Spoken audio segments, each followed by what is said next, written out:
అన్ని రకాల ఆదుకుంటాం.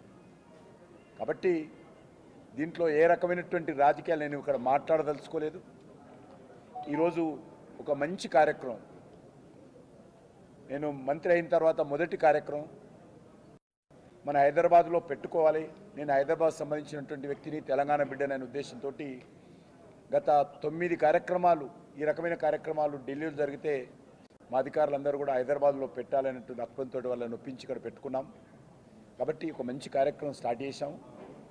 కాబట్టి ఖచ్చితంగా నేను తెలంగాణకు సంబంధించిన ప్రాతినిధ్యం వేస్తున్నాను. కాబట్టి సింగరేణి అన్ని రకాలుగా ఉంటాం. ఏదైతే గౌరవ ఉప ముఖ్యమంత్రి గారు చెప్పారో ఆ విషయాలన్నిటిపైన కూడా పరిశీలిస్తాము. ఒక 2 మైన్లు మా దృష్టిలో ఉన్నాయి.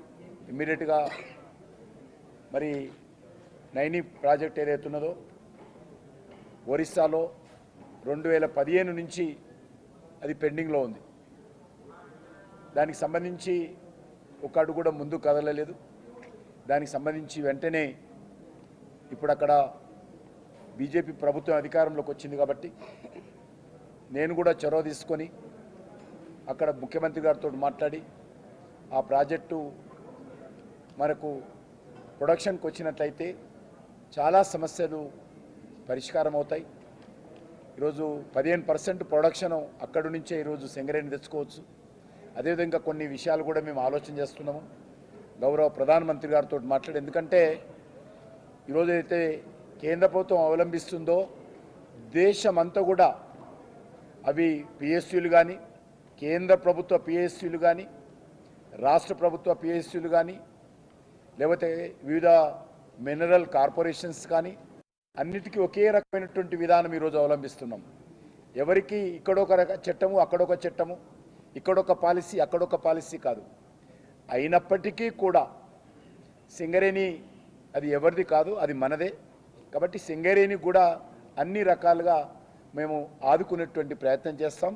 అనేక కారణంగా సింగరేణిలో కొన్ని సమస్యలు ఉన్నాయి.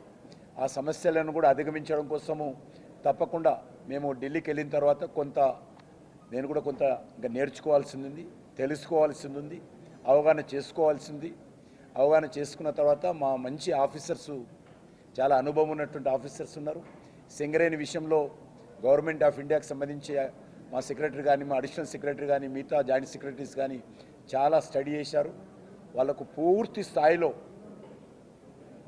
దీనిపైన పూర్తి అవగాహన ఉన్నది. కాబట్టి ఖచ్చితంగా సింగరేణికి ఏ రకమైన ఇబ్బంది ఉండదు. దయచేసి ఎవరు కూడా రాజకీయం చేయకూడదు. మరి తప్పకుండా దీన్ని పూర్తి స్థాయిలో అన్ని రకాలుగా అందరం కలిసికట్టుగా రాజకీయాలకు అతీతంగా కలిసి పనిచేద్దామనే విషయాన్ని నేను మనవి చేస్తా ఉన్నాను.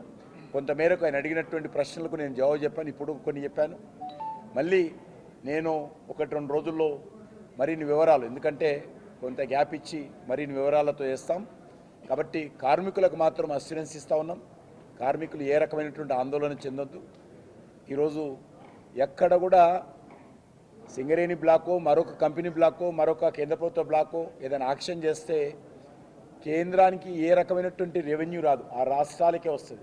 ఏదో తీసుకుపోయి అమ్ముకుంటున్నారు, ఏదో ప్రైవేట్ వాళ్ళకి ఇస్తున్నారు అనేటువంటి తప్పుడు మాటలు దయచేసి మాట్లాడకండి. కానీ అన్ని వివరాలు నేను తర్వాత మీకు చెప్తాను.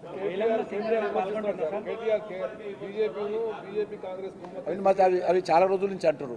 ఇప్పుడు భారతీయ జనతా పార్టీ చాలా ఈజీగా దొరుకుతుంది వాళ్ళకు.